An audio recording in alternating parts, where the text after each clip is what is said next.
વિદ્યાર્થી મિત્રો નમસ્કાર, ઓમ શાંતિ। હવે 7મા ચેપ્ટરમાં મિત્રો છેલ્લા લેક્ચરની અંદર આપણે મગજની રચના વિશે આપણે અભ્યાસ કર્યો, બરાબર છે। ચેતાતંત્રમાં સીએનએસ અને પીએનએસ, બરાબર, એનો અભ્યાસ કર્યો। હવે ત્યાંથી આગળ વધીએ તો આજનો મિત્રો પહેલો સવાલ છે, ચેતાપેશીઓનું રક્ષણ કેવી રીતે થાય છે, બરાબર। તો શરીરની અંદર જે ચેતાતંત્રમાં ચેતાપેશી આવેલી છે અને ચેતાતંત્રના જે મુખ્ય ઘટક છે, એક મગજ અને એક કરોડરજ્જુ, તો એ ચેતાપેશીનું બનેલું છે। તો એનું રક્ષણ શરીરમાં કઈ રીતે થાય છે, બરાબર છે। તો જાણો છો મિત્રો, પહેલા આપણે મગજની વાત કરીએ કે મગજ છે શરીરનું નાજુક અંગ છે, જે અસ્થિઓની બનેલી, અસ્થિ એટલે હાડકાં, બરાબર, અસ્થિઓની બનેલી મસ્તિષ્ક પેટીમાં રક્ષાયેલું છે। આજે આપણે ખોપરી કહીએ છીએ, આ ખોપરી એટલે મસ્તક પેટી। હવે આ મસ્તક પેટી હોય ને એની અંદર શું હોય, મગજ હોય, એટલે મગજ છે એનું રક્ષણ કરે છે। આ પેટીની અંદર પ્રવાહી યુક્ત ફુગા જેવી રચના હોય છે, એટલે પ્રવાહી ભરેલું હોય છે મિત્રો, એને મસ્તિષ્ક મેરુજળ કહેવામાં આવે છે, બરાબર છે। એ પ્રવાહીથી ભરેલી ફુગા જેવી રચના છે, બરાબર। એ પ્રવાહી શું કહેવામાં આવે છે, મસ્તિષ્ક મેરુજળ, જે મગજને રક્ષણ કરે છે। ચાલો, બીજું છે કરોડરજ્જુ। તો કરોડરજ્જુ છે એ કયા ભાગે હોય, શરીરના પૃષ્ઠ ભાગે અસ્થિ અને કાસ્થિનો બનેલો કરોડ સ્તંભ છે, બરાબર છે। અસ્થિ એટલે હાડકાં અને કાસ્થિ એટલે નરમ હાડકાં, બરાબર। તો એનો બનેલો કરોડ સ્તંભ છે, કઈ બાજુ છે, શરીરની પીઠ બાજુ, પીઠ એટલે પૃષ્ઠ બાજુ, જેમાં પણ પ્રવાહી આવેલું હોય છે, બરાબર। જે કરોડરજ્જુનું રક્ષણ કરે છે, આ કરોડ સ્તંભને પૃષ્ઠવંશ પણ કહેવામાં આવે છે। તો ટૂંકમાં જે પ્રવાહી ભરેલું હોય છે, બરાબર, તો એ પ્રવાહી છે એ ચેતાપેશીઓનું રક્ષણાત્મક કાર્ય છે એ કરે છે। ત્યાર પછીનો બીજો નાનો એવો સવાલ છે, વનસ્પતિમાં હલનચલનના પ્રકાર ઉદાહરણ સહિત સમજાવો, બરાબર। વનસ્પતિની અંદર કયા પ્રકારે હલનચલન થાય, તો મુખ્યત્વે વનસ્પતિમાં બે પ્રકારે હલનચલન થાય છે, બરાબર। એક વૃદ્ધિ આધારિત હલનચલન અને બીજું છે વૃદ્ધિથી મુક્ત હલનચલન। તો બહુ સિમ્પલ ટોપિક છે મિત્રો, વૃદ્ધિ આધારિત હલનચલન કોને કહેવાય, તો કે જ્યારે બીજ અંકુરિત થાય, બરાબર, જમીનની અંદર બીજ વાવ્યું હોય, બીજનું અંકુરણ થાય, આપણે બીજ ઉગે, કોટો ફૂટે એમ કહીએ ને, ત્યારે મૂળ નીચેની તરફ અને પ્રકાંડ ઉપરની તરફ જાય છે। સીધી વાત છે, આ છોડ છે તો પ્રકાંડ ઉપર તરફ જાય, મૂળ છે નીચે તરફ જાય છે। તો અંકુરિત છોડની દિશા સૂચક ગતિ વૃદ્ધિને કારણે હોય છે। દિશા સૂચક ગતિ એટલે શું મિત્રો, કે ભાઈ પ્રકાંડ છે એ ઉપર તરફ જ વૃદ્ધિ પામે અને મૂળ છે એ નીચે તરફ વૃદ્ધિ પામે, તો આ ચોક્કસ દિશાની અંદર વૃદ્ધિ થઈ, બરાબર છે। તો વૃદ્ધિ થઈ એ ગતિ થઈ ને, નાનો છોડ હોય, બરાબર છે, પણ જેમ જેમ જેમ જેમ ઊંચાઈ વધતી જાય છે એમ એ ગતિને કારણે, પ્રકાંડની ગતિને કારણે, બરાબર, હાઈટ છે એ વધતી જાય છે ઉપર તરફ અને મૂળની જમીનની અંદર તરફ। અચ્છા, જો તેની વૃદ્ધિને અવરોધવામાં આવે તો આ ગતિ થતી નથી। હવે સીધી વાત, ચાલો વૃદ્ધિ ન થાય, છોડની વૃદ્ધિ ન થાય તો ગતિ છે એ અટકી જાય છે। તો આને વૃદ્ધિ આધારિત હલનચલન કહેવાય, કે વૃદ્ધિ થાય છોડની અને હલનચલન થાય। પછી વૃદ્ધિથી મુક્ત હલનચલન, બરાબર, કોને કહેવાય, વૃદ્ધિથી મુક્ત હલનચલન થાય છતાં વૃદ્ધિને કોઈ લેવા દેવા નથી। જ્યારે લજામણી એટલે કે મિમોસાના પર્ણને સ્પર્શ કરવામાં આવે ત્યારે તે ઝડપથી બીડાઈ જાય છે। મિત્રો, લજામણી છે, બરાબર, સંયુક્ત પર્ણ ધરાવતી નાની નાની પર્ણિકા ધરાવતી વનસ્પતિ છે, બરાબર। આ ટાઈપના સંયુક્ત પર્ણ હોય છે। આ પર્ણિકાઓ હું દોરું છું, જ્યારે પર્ણિકાઓ છૂટી હોય, મુક્ત હોય, ત્યારે આ રીતે હોય છે, બરાબર। હવે જેવું આ લજામણીના છોડને આ પર્ણના ભાગે આમ જેવું સ્પર્શ કરવામાં આવે એટલે તરત જ આ પર્ણ છે બીડાઈ જાય છે, બરાબર। પર્ણ બીડાઈ જાય એટલે આવી સ્થિતિમાં તરત પર્ણ આવી જાય, પર્ણિકાઓ છે આમ બીડાઈ જાય, ભેગી થઈ જાય, આવી સ્થિતિ થઈ જાય, બરાબર છે। તો જ્યારે લજામણીના પર્ણને સ્પર્શ કરવામાં આવે ત્યારે ઝડપથી બીડાઈ જાય। આ વનસ્પતિના પર્ણો સ્પર્શની ઉત્તેજના સામે ખૂબ જ ઝડપથી પ્રતિચાર આપે છે। સ્પર્શ કર્યો, બરાબર, એટલે તરત જ પર્ણોએ પ્રતિચાર આપ્યો. કઈ રીતે? કે પર્ણો સંકોચીને. આ ગતિનો વૃદ્ધિ સાથે કોઈ સંબંધ નથી. આ પર્ણોની ગતિ થઈ, બરાબર. પર્ણો આમ છૂટા હતા પર્ણિકાઓ અને તરત જ બીડાઈ ગયા, તો પર્ણોની શું થયું? ગતિ. પણ વૃદ્ધિને આને સાથે કોઈ લેવા દેવા નથી. ચાલો, 90 પ્રશ્ન છે મિત્રો, આને જ લગતો છે, બરાબર. કે સંવેદનશીલ છોડ કેવી રીતે સ્પર્શની સંવેદના અનુભવી અને પ્રતિચાર આપે છે તે સમજાવો. તો સેમ જ ઉદાહરણ લેવાનું છે, બીજું કઈ જ નહીં. કે ભાઈ લજામણીનો છોડ છે અને તમે સ્પર્શ કરો છો ને પ્રતિક્રિયા આપે છે. કેવી રીતે પ્રતિક્રિયા આપે છે? બરોબર. તો જો સંવેદનશીલ છોડ લજામણી, આ સંવેદનશીલ શું કામ કીધું? કે એને સ્પર્શ કરો એટલે તરત સંવેદના આપે, એટલે એને સંવેદનશીલ કહેવાય. બરોબર. એ સ્પર્શનો પ્રતિચાર દ્રશ્ય હલનચલન સ્વરૂપે કરે છે. દ્રશ્ય હલનચલન સ્વરૂપે એટલે તમે તરત જોઈ શકો. તમે જેમ તરત સ્પર્શ કરો છો ને તરત જ પર્ણો છે આમ બીડાઈ જાય છે. તમે રીતસરના જોઈ શકો છો, પર્ણો ધીમે ધીમે ધીમે ભેગા થઈ જાય. બરાબર. એટલે શું કહેવાય? દ્રશ્ય હલનચલન તમે જોઈ શકો છો. હા, વનસ્પતિની વૃદ્ધિ થાય છે, પણ વનસ્પતિની વૃદ્ધિ જોઈ નથી શકાતી. તમે પ્રકાંડ હોય, બરાબર છે, આ ટોચ ઉપરથી વૃદ્ધિ પામે છે, મોટું થાય છે, પણ તમે એની સામે જોઈ લો એટલે તમને દેખાય નહીં કે આ પ્રકાંડ જો ઘડીકમાં આટલું મોટું થઈ ગયું, થોડી વારમાં આટલું મોટું થઈ ગયું. એટલો સ્પષ્ટ વૃદ્ધિ છે એમાં ન જોઈ શકાય. પણ અહીંયા તમે આ હલનચલન છે એ દ્રશ્ય તરત જ જોઈ શકો છો, ત્વરિત થાય, ઝડપથી થાય છે. બરાબર. વનસ્પતિમાં ચેતાપેશી અને સ્નાયુપેશીનો અભાવ હોય છે, જાણો છો? વનસ્પતિમાં કઈ ચેતાપેશી સ્નાયુપેશી હોય નહીં, છતાંય લજામણીના છોડને સ્પર્શ કરતા તેના પર્ણો ઝડપથી બીડાઈ જાય છે. ચેતાપેશી નથી અને છતાંય ઝડપથી સંવેદનાને અનુભૂતિ કરે છે. વિશિષ્ટ પ્રોટીન કે સ્નાયુ કોષો ન હોવા છતાં પણ પર્ણના કોષોની, બરાબર છે, સંરચના અનુભવી અને રાસાયણિક આવેગ મતલબ કે સંવેદના અનુભવે છે. આ સ્પર્શની સંવેદના અનુભવી અને રાસાયણિક આવેગો અને અંતઃસ્ત્રાવની અસરને કારણે પાણીના પ્રમાણમાં ફેરફાર કરી કોષો ફૂલે છે. તો એ શું કહે છે મિત્રો? તમે જ્યારે એમાં કોઈ વિશિષ્ટ પ્રકારનું પ્રોટીન નથી, સ્નાયુ કોષો નથી, અને છતાંય પર્ણના કોષો સ્પર્શની સંવેદના તો અનુભવે છે. તમે જેવા સ્પર્શ કરો છો એટલે ફેરફાર શું થાય છે? રાસાયણિક આવેગો, કેટલાક રસાયણો, અંતઃસ્ત્રાવો, બરાબર છે, એમાં ફેરફાર થાય. એની અસરને કારણે પાણીના પ્રમાણમાં ફેરફાર કરી કોષો ફૂલે છે. હવે જ્યારે મિત્રો કોષો છે, પર્ણો છે ખીલેલા હોય છે, બરાબર, આ સ્થિતિમાં હોય છે, ત્યારે એના બધા કોષો છે પાણીથી ભરેલા હોય છે, પાણીથી ભરેલા હોય છે. બરાબર. અને જેવા તમે સ્પર્શ કરો છો એટલે તરત જ એ જે પર્ણિકા છે, આ માનો કે પર્ણિકા છે, અને એનો જે આ ભાગ છે, આ ભાગ જે મુખ્ય આ જે પ્રકારનો ભાગ હોય, મતલબ પર્ણનો જે વચ્ચેની શિરા જેવો ભાગ હોય છે, બરાબર છે, આ હું થોડીક મોટી દોરું છું, આ પર્ણ છે, બરાબર. તો આ ભાગના જે આ જે શિરા છે એના જે કોષો છે, બરાબર, એ પાણીથી ભરેલા હોય છે. તો એ કોષો પાણીને ગુમાવે, ત્વરિત પાણીને ગુમાવે એટલે આ જે પકડ હોય, જે મજબૂત હોય છે, આમ સીધું પર્ણ હોય છે, એ પાણીને ગુમાવી દે એટલે આ પકડ છે ઢીલી બને છે. પાણી ગુમાવી દે એટલે એ શું થઈ જાય? એ પર્ણિકા આમ ઢળી જાય. આ પર્ણિકા છે આમ ઢળી જાય, પાણીને ગુમાવે. તો પર્ણ પાણીને ગુમાવે એટલે બીડાઈ જાય, બરાબર છે.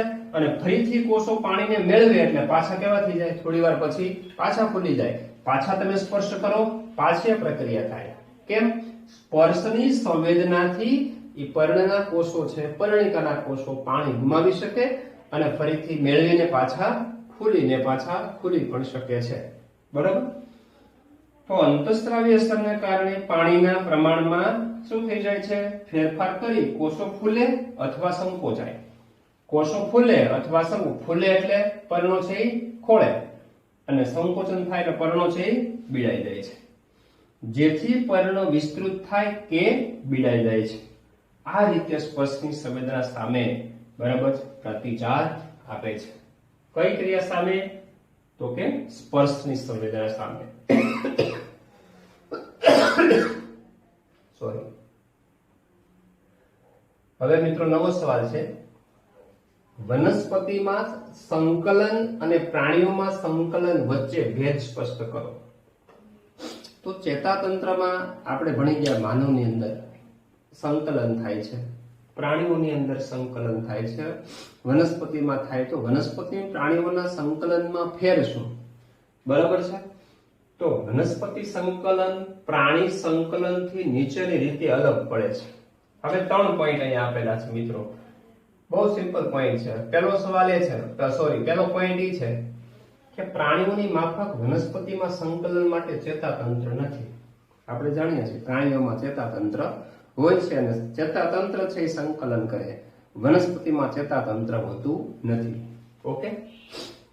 બીજો પોઈન્ટ છે, પ્રાણીઓની માફક કોઈ વિશિષ્ટ પ્રોટીન વનસ્પતિમાં નથી અને તેમ છતાંય વનસ્પતિના કોષો પાણીના પ્રમાણમાં ફેરફાર કરી અને આકાર બદલી શકે છે. આ વનસ્પતિનો કોષ હોય એ પાણીથી ભરેલો હોય એટલે એકદમ કેવો હોય? ફૂલેલો હોય. અને એ જ કોષ જ્યારે પાણી ગુમાવી દે ત્યારે કેવો થઈ જાય? આમ ચીમળાઈ જાય છે. બરોબર? આકાર બદલી શકે છે એટલે કે ફૂલી અને સંકોચાઈ શકે છે. ચાલો, નંબર 3, પ્રાણીઓની માફક વનસ્પતિમાં સંવેદના વહન માટે કોઈ પેશીઓ નથી. માનવમાં પ્રાણીઓમાં તો ચેતાપેશી છે ને, વનસ્પતિમાં આવી કોઈ પેશીઓ નથી. છતાં વનસ્પતિ કોષો બીજ આવેગો અને રસાયણોનો ઉપયોગ કરીને, મતલબ કે બીજ આવેગો એટલે રસાયણો, દાખલા તરીકે હમણાં વાત કરી કે ભાઈ વનસ્પતિજન્ય વૃદ્ધિ પ્રેરકો છે, જે અંતઃસ્ત્રાવો છે, વૃદ્ધિ નિયામકો જેને કહેવાય. તો એ બીજ આવેગો અને રસાયણોનો ઉપયોગ કરીને, એટલે કે વિવિધ પ્રકારના વનસ્પતિજન્ય અંતઃસ્ત્રાવોનો ઉપયોગ કરીને સંદેશો એક કોષથી બીજા કોષ સુધી પ્રસારિત કરે છે.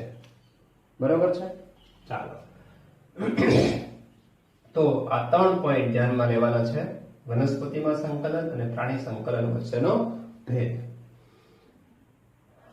ચાલો, ત્યારબાદ મિત્રો નેક્સ્ટ ક્વેશ્ચન છે, વટાણામાં વૃદ્ધિ આધારિત હલનચલન સમજાવવું. બરાબર છે? અથવા સ્પર્શાનું વર્તન, જેને શું કહેવામાં આવે છે? સ્પર્શાનું વર્તન. તો મિત્રો વટાણાનો છોડ તો બધાય જોયો હોય. બરાબર? વટાણાનો છોડ હોય તો એનું પ્રકાંડ થોડુંક નબળું હોય છે, એટલે એમાં જે સંયુક્ત પર્ણ હોય છે, બરાબર, વટાણામાં જે સંયુક્ત પર્ણ હોય છે એ સંયુક્ત પર્ણ જાણકારી માટે આપણે થોડીક આકૃતિનો અભ્યાસ કરીએ. વટાણામાં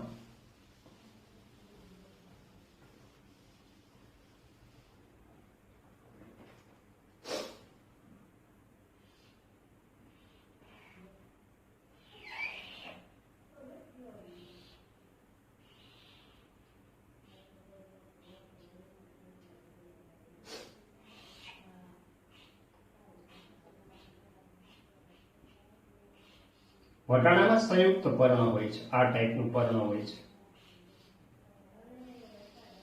બરાબર? આ બધી પર્ણિકાઓ છે, આખું સંયુક્ત પર્ણ છે. હવે વટાણામાં નબળા પ્રકાંડ હોય એટલે આધાર લઈને વૃદ્ધિ પામવી પડે. એટલે આધાર મેળવવા માટે જે ટોચની પર્ણિકા હોય છે એ આવા પાતળી દોરી જેવી રચનામાં રૂપાંતર પામે છે. બરાબર છે? હા, આને હકીકતમાં પર્ણિકા સૂત્ર કહેવામાં આવે છે. શું કહેવામાં આવે છે? પર્ણિકા સૂત્ર. આ પર્ણિકા હોય, પર્ણિકા છે, બરાબર, એનું રૂપાંતર થઈ જાય છે સૂત્ર જેવી રચનામાં, એટલે એને શું કહેવામાં આવે છે? પર્ણિકા સૂત્ર કહેવામાં આવે છે. હવે આ પર્ણિકા સૂત્ર શું કરે? તો કે વટાણા છે એ જ્યારે વૃદ્ધિ પામતા હોય ત્યારે એને કોઈ આધારની જરૂર પડે. નબળું પ્રકાંડ હોય, જેનો વેલો હોય એ સીધો ટટ્ટાર રહી ન શકે, એ તો તમને ખ્યાલ આવી જાય, કારણ કે એનું પ્રકાંડ નબળું હોય. એને જો વૃદ્ધિ પામી હોય તો એને ટેકાની જરૂર પડે, આધારની જરૂર પડે છે. કોઈ દિવાલ સાથે, કોઈ દોરી સાથે, કોઈ સ્તંભ સાથે, બરાબર, કોઈ ને કોઈ આધાર સાથે વીંટળાઈને એ વૃદ્ધિ પામે છે. આ ક્રિયાને બાયોલોજીમાં આરોહણ કહેવાય. આધાર લઈને વનસ્પતિની વૃદ્ધિ થવી, આ ક્રિયાને બાયોલોજીમાં આરોહણ કહેવાય છે. અને આરોહણ માટે વનસ્પતિમાં કેટલાક અનુકૂલન હોય છે, જેવી રીતે વટાણાની અંદર આ સૂત્ર જેવી રચના છે એ રૂપાંતરિત થાય છે, બરાબર।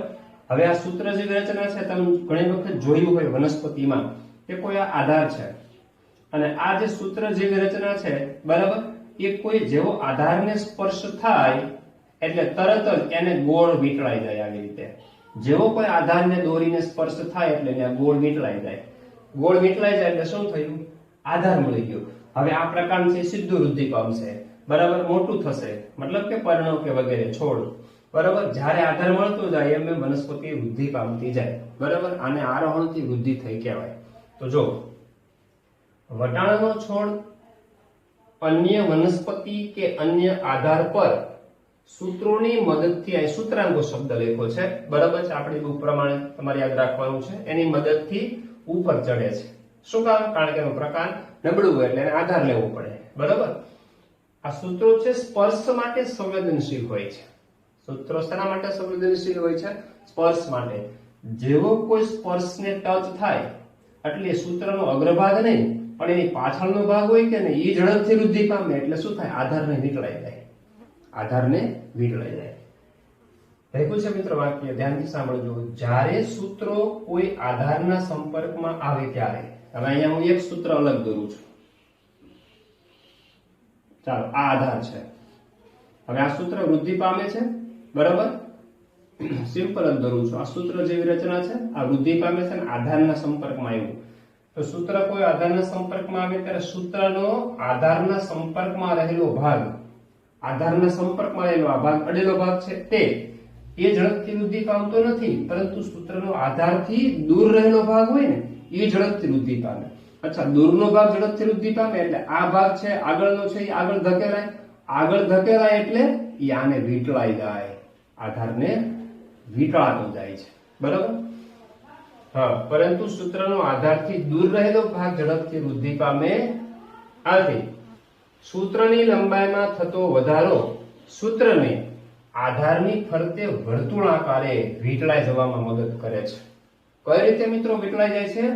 વર્તુળાકારે વીંટળાઈ જાય। વર્તુળાકારે વીંટળાઈ જાય એટલે શું થઈ ગયું? પકડ આવી ગઈ, બરાબર। હવે એ વેલોસિટી પડે નહીં પણ વૃદ્ધિ પામે છે।